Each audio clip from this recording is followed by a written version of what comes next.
Wa lang hibaw mga kaprobinsya no nga isa sa atong mga tinudluan karon ni ani na sa iyang hinaguan. Alright. Sa kabukiran minsan kami ay namasyal kasama ko. Mayong adlaw no usab ko nato mga kaprobinsya, specialist tong mga lakatan farmers diha nga kanunay nagasunod nagatana sa tuang mga video. So karong adlaw suroyo nato ning area ni Uncle Joseph Gunsal diri sa Giligili. So first harvest niya. Tanaw na to kung pila ka bulig ang atuang madonate sa bayar karon. Alright.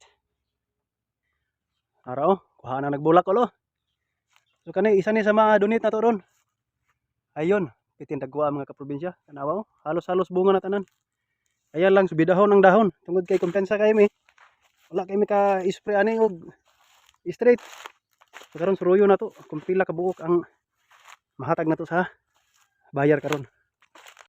Kining atong amo karon tagiya ni ining area ha. Usa ni ka businessman, basing tao. So kita lang ang gitahasan nga mo harvest sa iyahang saging karon mga kaprobinsya.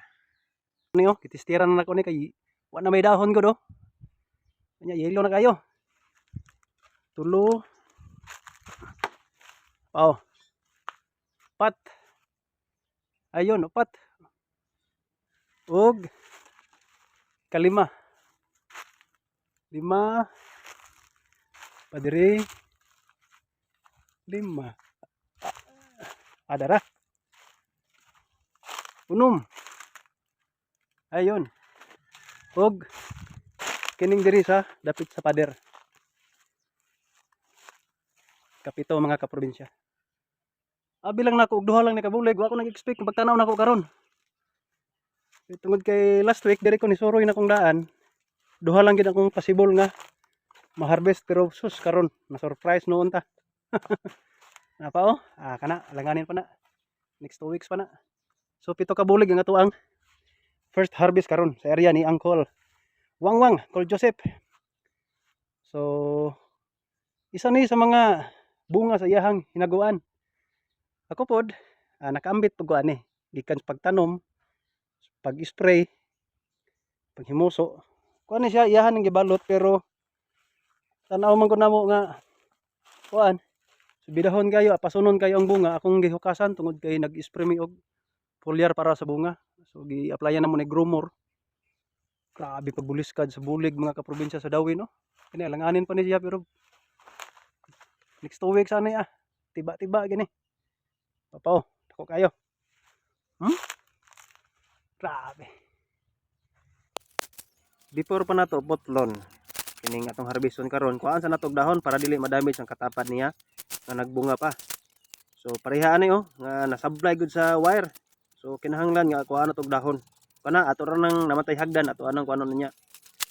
So kanipod power pa kay dahon no, ang uban mga losno na ang dahon pero dili man dahon atong ibaligya ang bunga man. Naay uban nag-ingon nga dili makabukol imong saging kung walay dahon pero suri mo diri sa area ni Uncle Joseph.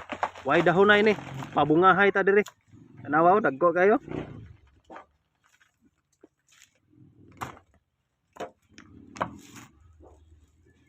So, isa ni sa na-harvest ni Uncle Joseph karong adlaw mga kaprobinsya. Di jud kamahayan, pwede na ko bugat pa di kayo. So, mao ni akong gingon kaganiha nga gamitan nato nig hagdan kining buliga tungod kay nasablay man ko ni sa wire. So, dili nato maputol ang iyahang punuan. So, diretsohon nato nig putol aning iyahang bulig. Di ba?